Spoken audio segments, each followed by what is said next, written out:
tuh ada pas.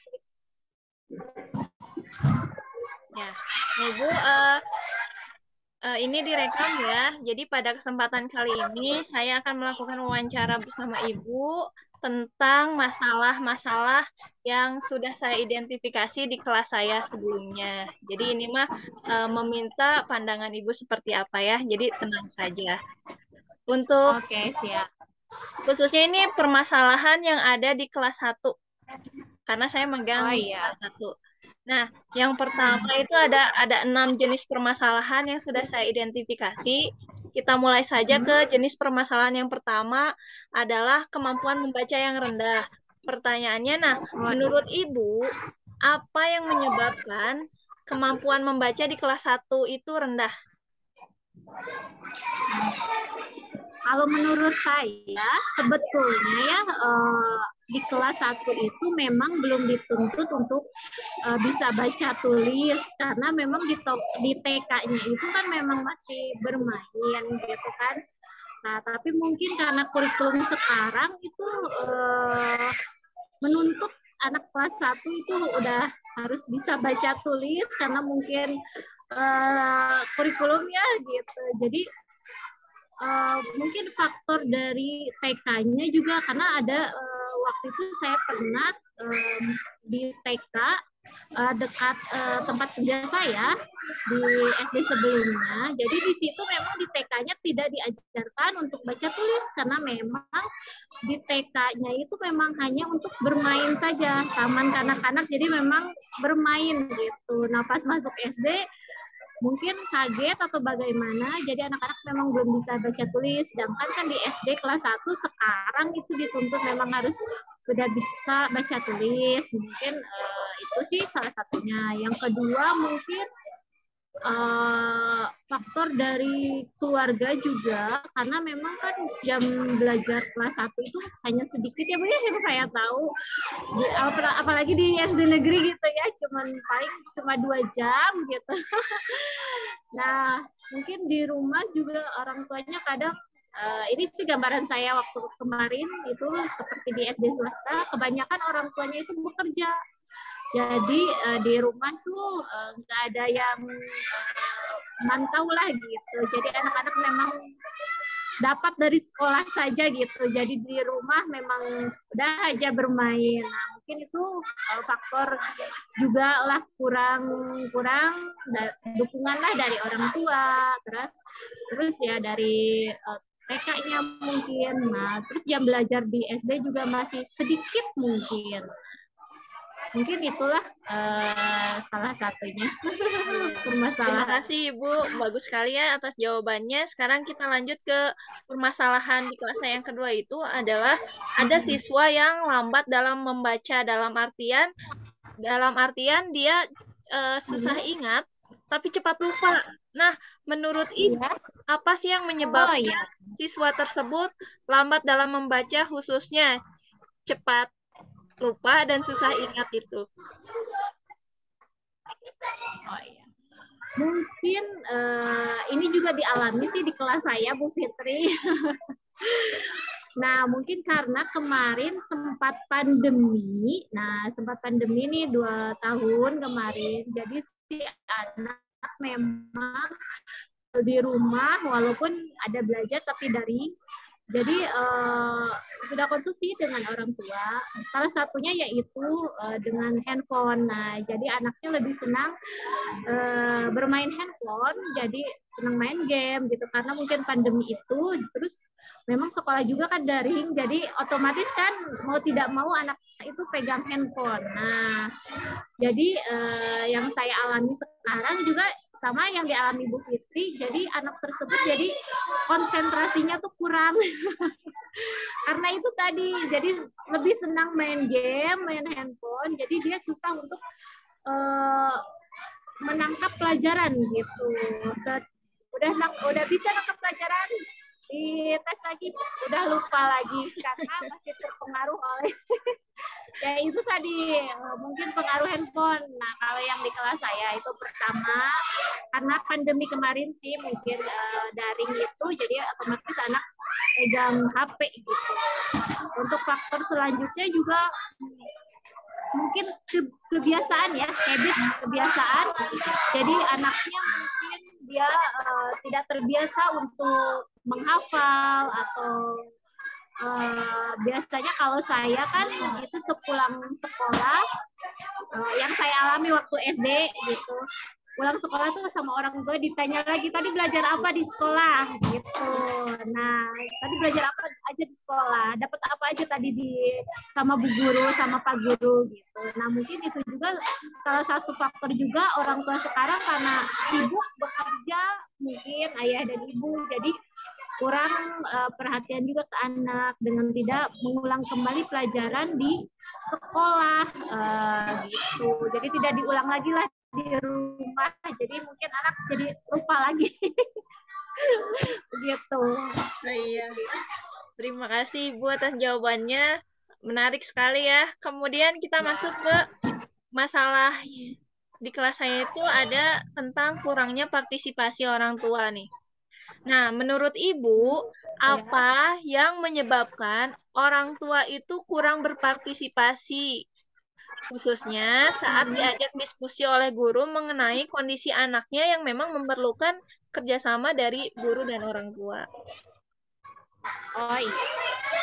Baik, kalau untuk itu sih banyak faktor, Bu Fitri, menurut saya. Jadi yang pertama, yang tadi itu biasanya orang tua sibuk, orang tua bekerja, ayah dan ibu bekerja, jadi paling jadi menyerahkan seluruhnya anaknya itu ke sekolah aja gitu. Jadi kurang berpartisipasi. Yang kedua itu biasanya ada orang tua yang memang tidak mau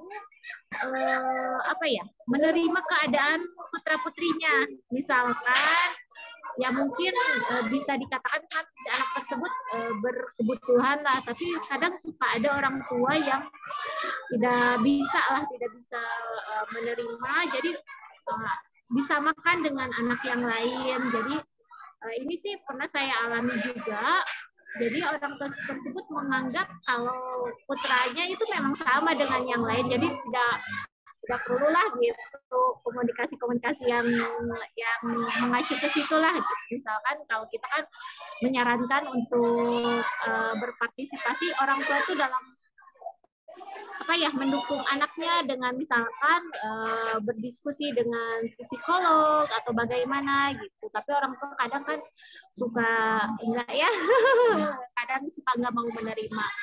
Bisa juga dari faktor ekonomi, mungkin dari faktor ekonomi atau faktor lingkungan juga.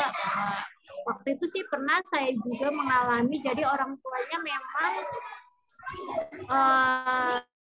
faktor lingkungan ya, jadi orang tuanya memang sekolahnya memang tidak tinggi, jadi enggan untuk berpartisipasi dengan guru gitu. Jadi menarik diri lah karena status sosialnya juga gitu. Padahal kan kalau kita mah nggak apa-apa ya, mau status sosialnya seperti apa, yang penting kan orang tua dapat berpartisipasi gitu untuk kemajuan anaknya.